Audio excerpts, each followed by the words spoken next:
Hi everyone, I made this video a couple of years ago now and YouTube basically demonetized it immediately, which I wouldn't normally care about, but it does mean that it doesn't get any views because they don't push stuff they don't make money on, and I have no idea why they demonetized it, and it's quite an interesting aircraft, so I thought I'd re-upload it. Hope you enjoy it. I've mentioned in previous videos how some Western aircraft designers thought during the 1950s that the ever-increasing size and cost of fighter aircraft was unsustainable. Broadly, the thinking went that such expensive aircraft would not be feasible for sustaining anything but the briefest of wars.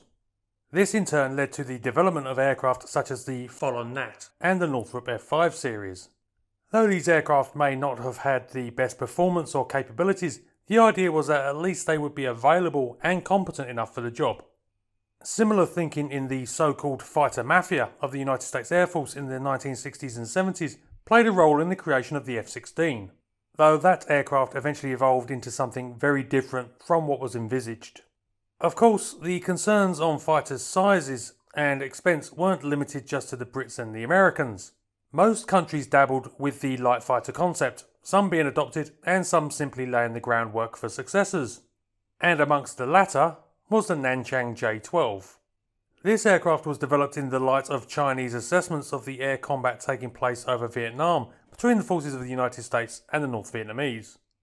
The idea was that the Chinese needed a new guerrilla fighter, capable of operating off short, rough strips to ambush enemy aircraft.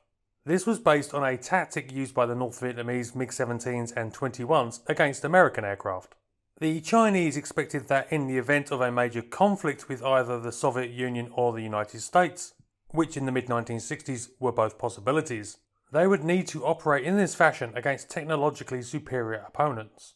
Additionally, though the People's Liberation Army Air Force, PLAF for short, had started receiving Shenyang J-6 fighters in the early 1960s, a copy of the MiG-19, they were keen to begin development of a replacement.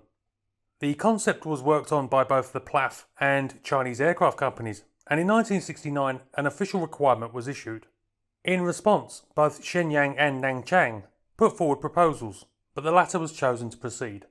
The prototype J-12 first flew in late December 1970 and seemed to fulfill the requested performance. A single-seater, the jet was tiny, being just shy of 35 feet in length and with a wingspan of 23.5 feet. That's 10.6 metres long and 7.2 metres wide in metric. Additionally, it weighed less than 7,000 pounds, or 3,200 kilograms. This was achieved by using some advanced techniques such as composite structures, the first time they were used on a Chinese aircraft, as well as some use of titanium.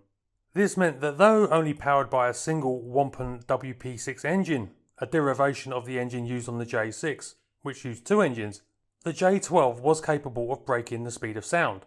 The sources, which are admittedly sparse, state that the J-12 was capable of a top speed of between Mach 1.2 and 1.4. With its low-mounted swept wing and nose intake, the J-12 looks a bit like a miniaturised F-100. Naturally, the compromises in making the aircraft so small and light countered against it in other ways. Fuel was extremely limited, and there was no room for a radar. Following the two original prototypes, between 3 and 6 additional aircraft were then built to an improved version designated either the J-12A or J-12-1. These had a revised shock cone in the intake similar to the J7/MiG-21, an area-ruled fuselage and some other tweaks, and began testing in 1975. Flying against the J-6, which had by the early 1970s become the backbone of the Chinese Air Force, it apparently proved superior in manoeuvrability. That's quite impressive, as the J-6 has quite a reputation for being a capable dogfighter.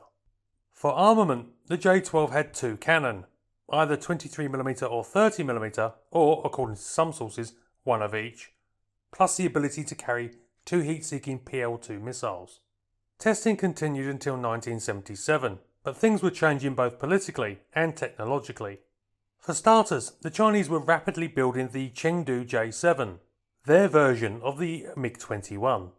This was becoming the major type in service with the PLAF, and though they didn't fulfill the guerrilla fighter spec that the J-12 had been designed to, it was a far more capable fighter.